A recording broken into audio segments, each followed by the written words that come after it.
So something we briefly touched on the other night in one of our interactive meetings was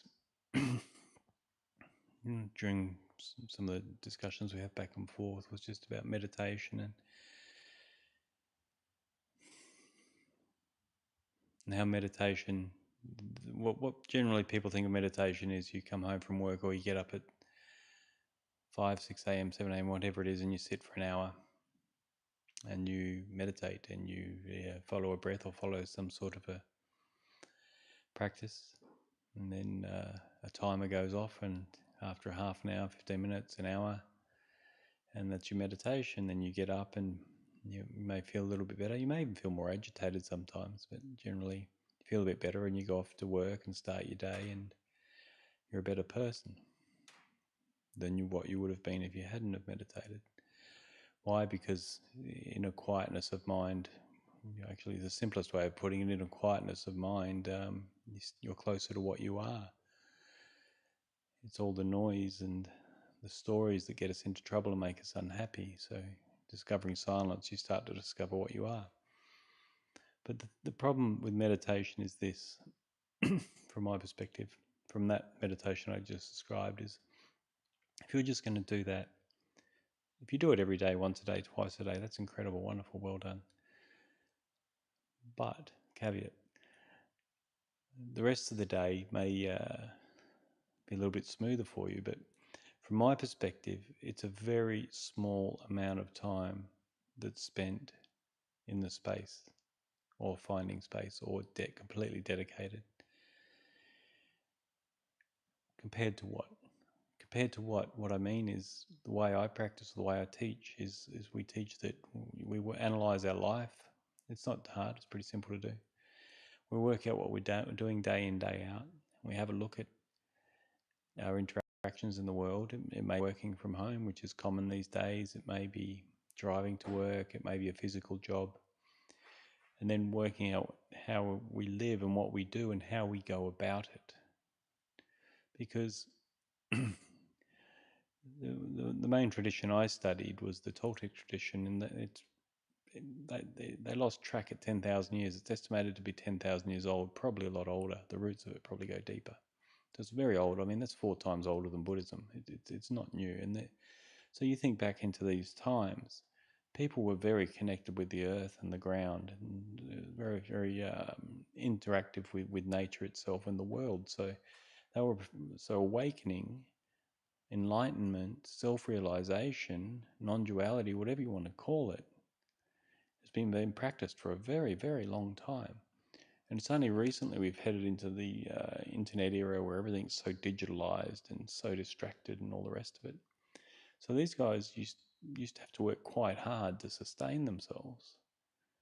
Obviously, they didn't have machinery, electric motors, technology. Very, very simple. So their practice was all day. So they integrated awakening practice, meditation, mindfulness into their existence. And, their meditation could be gazing, which is softening the eyes and focusing a certain way with a soft focus on various techniques of doing this.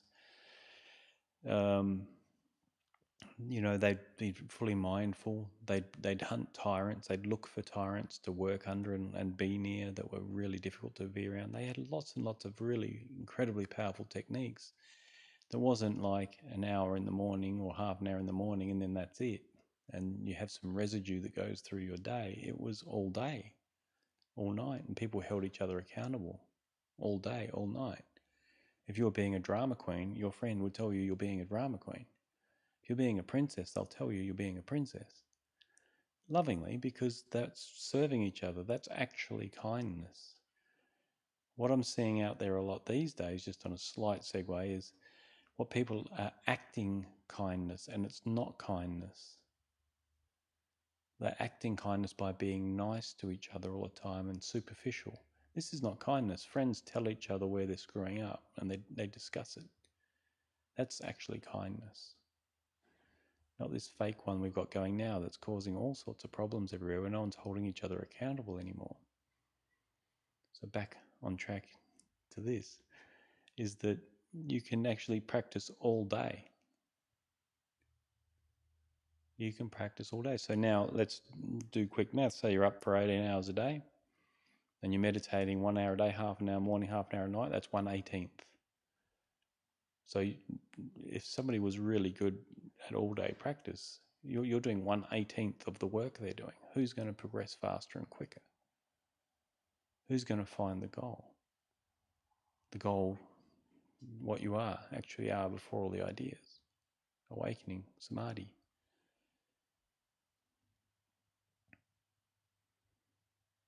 The emptiness. In the Toltec tradition, they call it the nawal, the emptiness, the vast void. And in that is the fullness, everything we are. In the material aspect, the apparent material aspect, isn't it? Scientists will say it's all waves, no? So there's waves and non-waves, but they're the same thing, the one thing. It's finding that. So you can spend, all right, 18 hours is generous. Let's say we forget for 8 hours and we do 10 hours. We're still 10 times the progression. It's still tenfold over sitting for an hour if you can sit for an hour. And for me, meditation was actually quite tedious. It's easy now. Meditation actually means silence, and it's normal now.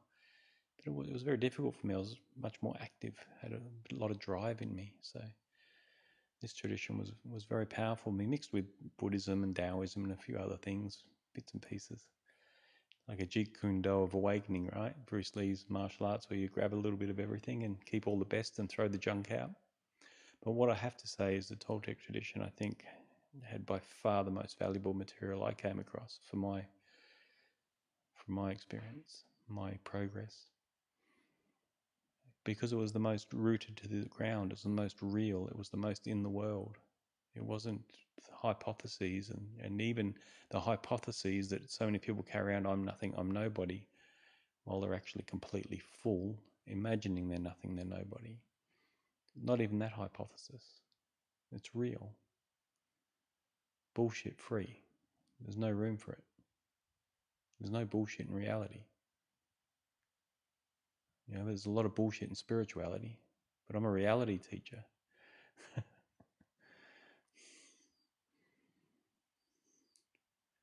Because reality's incredible. It's the best kept secret. The only problem is, what I find is so many people think they're in reality. It's kind of like the Matrix. It's like there's a scene in the Matrix where uh, everything you've been told to lie.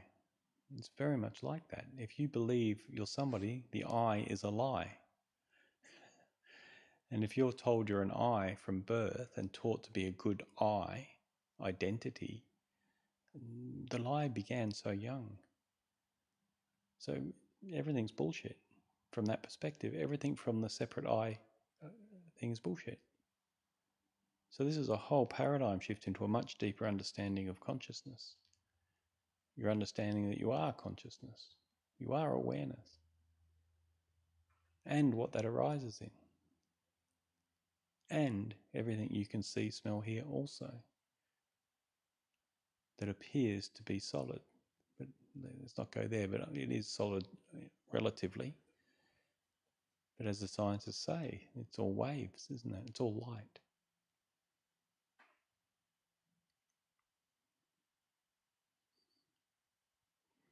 So that's my take on it. Just somebody said that would be good for the live to discuss that a little bit. And I think I've covered as much as I can cover it in a few short minutes.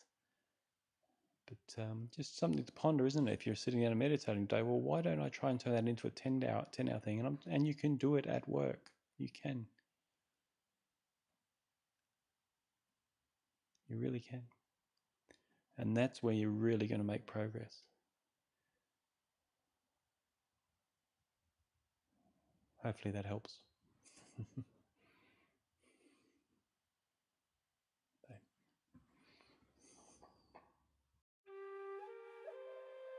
Please like or subscribe if you found value. Meet Rohan via rohan.life.